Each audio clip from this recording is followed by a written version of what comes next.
You're watching the legal breakdown.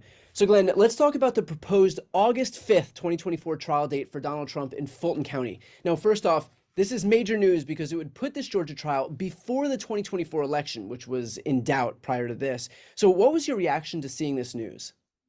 Yeah, Donald Trump's criminal dance card is jam-packed, isn't it? So it's interesting because you have so many trial dates that are now in play. Of course, you've got March 4. That's the one that it looks like it should go. That's the DC prosecution over which Judge Tanya Chutkan is presiding. You also have a March trial date set up in New York in Donald Trump's criminal trial. But I think all along we thought that one is probably going to take a backseat to all of these other cases. That's DA Bragg's case that he brought for all of the falsification of business records by Donald Trump.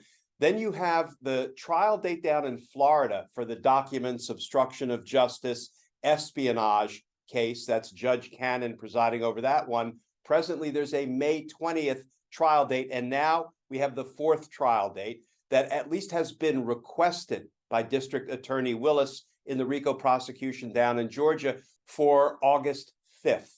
So with so many moving pieces, so many criminal trials involving Donald Trump, here is my read on it right now.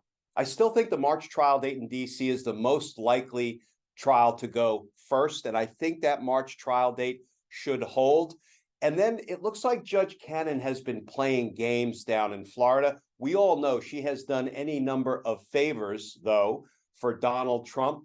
Once she was even overturned by the appellate court for doing something to Donald Trump's benefit that the law does not allow. She was found to have abused her judicial discretion in favor of Donald Trump. So now there is this trial date set down in Florida, and I know there's a lot of dates to keep up with here. There's a trial date down in Florida for May 20th. But Brian, by all indications, Judge Cannon doesn't really seem to have any intent on that trial date holding. Why do I say that?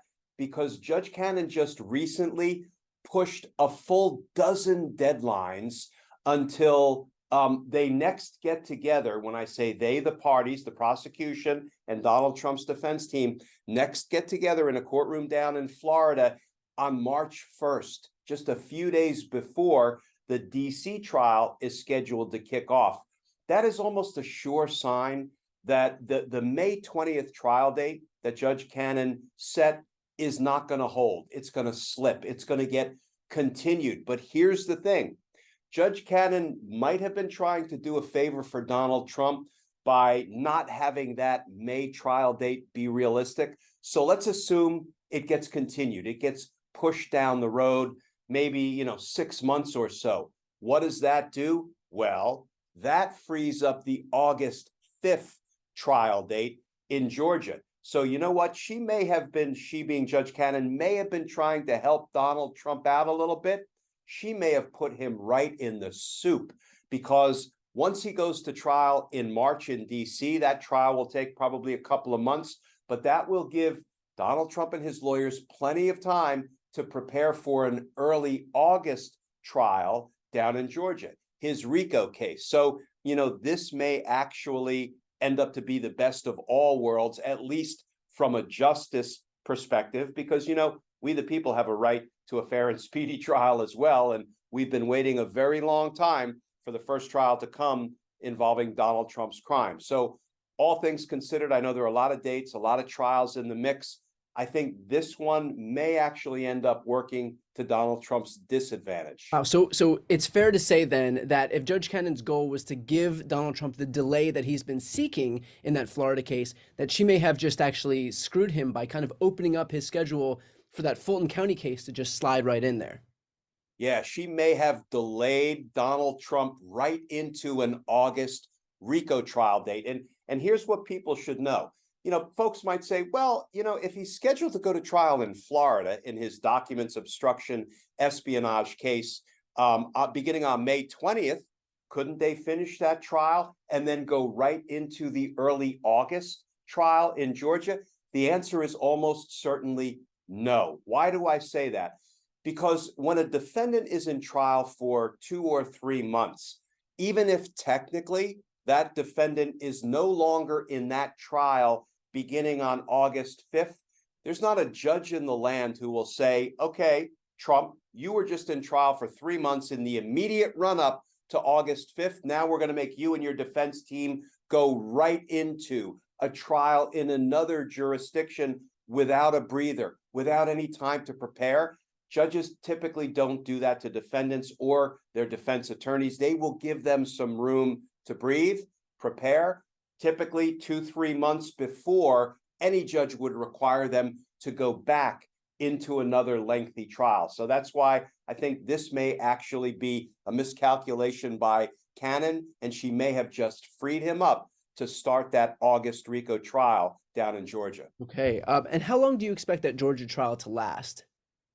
A very long time. So District Attorney Willis has tried other RICO cases where it has taken months and months just to impanel a jury. So I think she will probably try to move through this one a little bit more quickly. But I have a feeling with all of the defendants that remain, more than a dozen, it seems like this trial could easily last 3, 4, 5, 6 months. Let me give you a measuring stick. I did a RICO trial in the courts of Washington, D.C. with 6 co-defendants, 6 RICO defendants, and it took us a full 6 months to try the case. So, that Georgia RICO case is going to be a very long-term proposition. Well, to that exact point, we saw a number of flips all at once just in the last month, and now it's kind of been quiet on the flipping front since then. Is that unusual to you? Can you read into the tea leaves about that at all? Yeah, it's really interesting and a little bit curious because usually once you have some relatively high-level defendants like Jenna Ellis and Sidney Powell and Kenneth Chesbro flipping and agreeing to cooperate against the other co-defendants, flipping begets flipping. You tend to see more and more people looking to plead out strike deals, cut their losses, and agree to testify against the remaining co-defendants. But we saw that sort of spasm of 4 flippers, and then all of a sudden, the flippers went radio silent.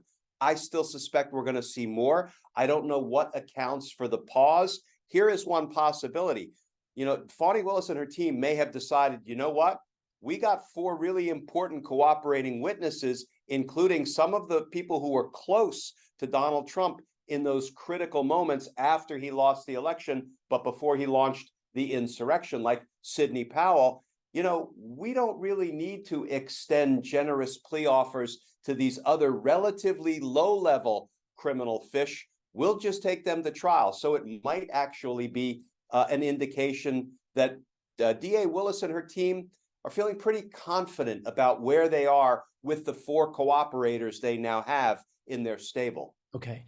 And finally, can you talk about the significance of this Georgia trial being a state prosecution and the impact that would have on Donald Trump's obvious plan to kind of use the presidency to absolve himself from any DOJ prosecutions, from any federal prosecutions? Yeah, this state court prosecution is about as bulletproof and about as sort of well guarded against presidential shenanigans as a case can be. First of all, the presidential pardon power does not play in state court prosecution. So if Donald Trump gets convicted in a Georgia state court proceeding, he can't save himself in the future, nor can any other president save him in the future with a presidential pardon. The other thing is, being as it's a state court prosecution, if, God forbid, Donald Trump became president again, he couldn't weaponize the Department of Justice to try to kill the state court prosecution because they are 2 completely different sovereigns, different governments, the federal government and the Georgia state government. I'm sure he could do a lot to try to threaten and bully his way into having an impact on the Georgia state prosecution. But if there's one thing that DA Willis has proved time and again, she doesn't seem to be susceptible to bullying. Perfect place to leave off. So obviously we'll stay on top of this case as soon as we have any updates. If those of you watching want to stay on top of it, please make sure to subscribe. The links are right here on the screen. I'm Brian Tyler Cohen. And I'm Glenn Kirshner. Watching The Legal Breakdown.